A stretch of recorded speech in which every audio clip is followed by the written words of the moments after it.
Welcome into an off-season edition of the Garden Report. Nick Gelso, Jimmy Toscano. Busy off-season. Busy off-season. And today it just continued, Jimmy, with Isaiah Thomas's Players Tribune letter to the fans, to the city of Boston. How many tissues did you go through reading that crying? Dude, I know. It's stuff that makes men cry. It's like Star Wars.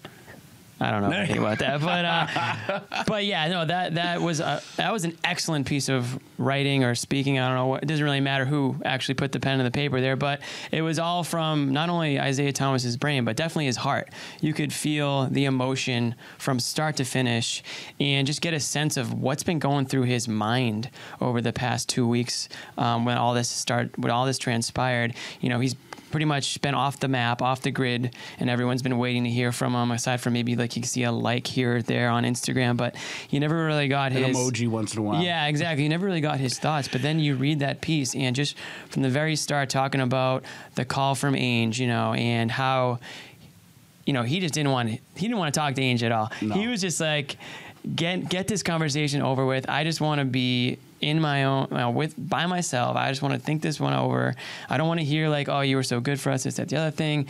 Just get over it. And then talking to his kids and their reactions to the trade, and how they both had different reactions, and that's kind of how, you know, he felt, because on one end it was LeBron and the CAVS and going to a great team, and on the other end it was leaving Boston. Did you? I mean, we've covered this team now. We've covered Isaiah Thomas for 2 years. The love for the city, the love for the Celtics has always been, he wears his heart on his sleeve. Yeah. But that letter, I mean, going to a new team, I've never seen a player kind of gush the way that you've seen free agents when they give their, you know, farewell to their fan base. But this was almost like Isaiah kicking and screaming out the door, and I felt for him, man. I mean, it was emotional. He wears, like I said, he wears his heart on his sleeve. Anything shock you about that? The way Ainge handled the call? I mean. Anything in the article stand out to you? I mean, at all? nothing Ainge does shocks me anymore. I mean, the guy's literally traded everybody. But it was just what was interesting about Isaiah Thomas is that it was kind of like Kevin Garnett. He had a similar effect. Now, I'm not saying he had the same effect on the Celtics organization, but I think he had a similar effect on the city, where he kind of revitalized an organization that was trying to find itself again. And obviously it was a short period of time between Garnett Pierce era than it was the prior era.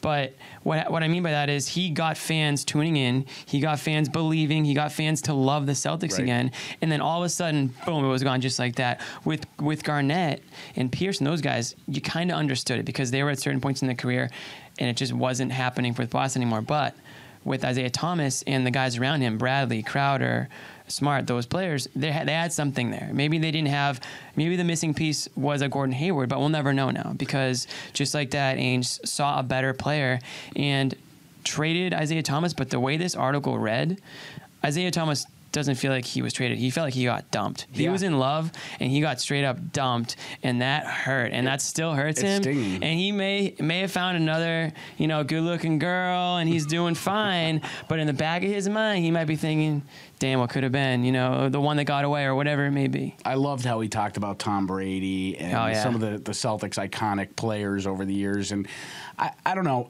From my standpoint, not just what he did on the court. We'll talk about Isaiah, you know, favorite moments in a second, but also the community. I mean, he really, there's that story about him stopping and playing basketball with that kid in Boston. I don't know if you've seen that commercial. Just outstanding. He just really embraced the city, and the city embraced him too. Favorite IT moment?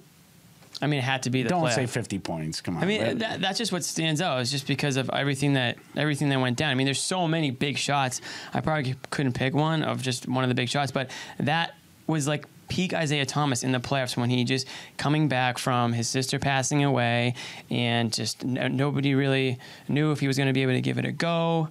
He did, and just to put in that performance is really one for the ages. I mean, I don't know how you couldn't pick that. Right. I mean, sure, you could dig deep and try to be different and all those things, but at the end of the day, that's what everybody really thinks of. And I think that's why, one of the reasons why so many people were kind of down in the dumps about it is because they saw what he gave to the Celtics and to the city, and the Celtics were like, thanks for everything.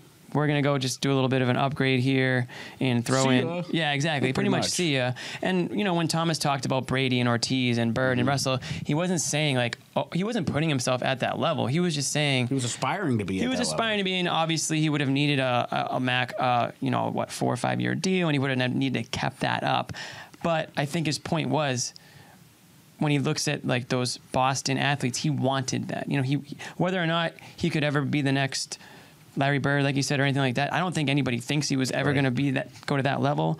But I think for a lot of young fans, he could have been their Paul Pierce. You know what I mean? Somebody like my age or even your age or somebody like that who looked at Paul Pierce as that guy. He could have been that for a lot of fans, and that's kind of how he ended it by saying, you know, years from now, when somebody's child asks their mom or dad or whoever, their older brother, you know, why are you a Celtics fan? They said because of Isaiah Thomas. Yeah, so great way to end it. And I have to say one thing, man. When is Jae Crowder's Player Tribune article coming up? Will it be in all capital letters? I think Jae Crowder's probably a little bit more on the he might pissed be a off little side. salty. Yeah, a little bit salty. I don't think some of the fans. I think he got a lot more. He heard it from some of the fans on his bad nights, right, than Isaiah Thomas did, because there weren't many of them. Right. So I think Jae Thomas. I think that he bought into Boston and he loved the city, and the Celtics were great for his career. I think we can all agree with that. But I don't think you're going to get that Players Tribune, and I don't think you're going to get that like sad man, just sad. But he will definitely get, you know, a standing O and a, you know, pat on the back when he does return to. So.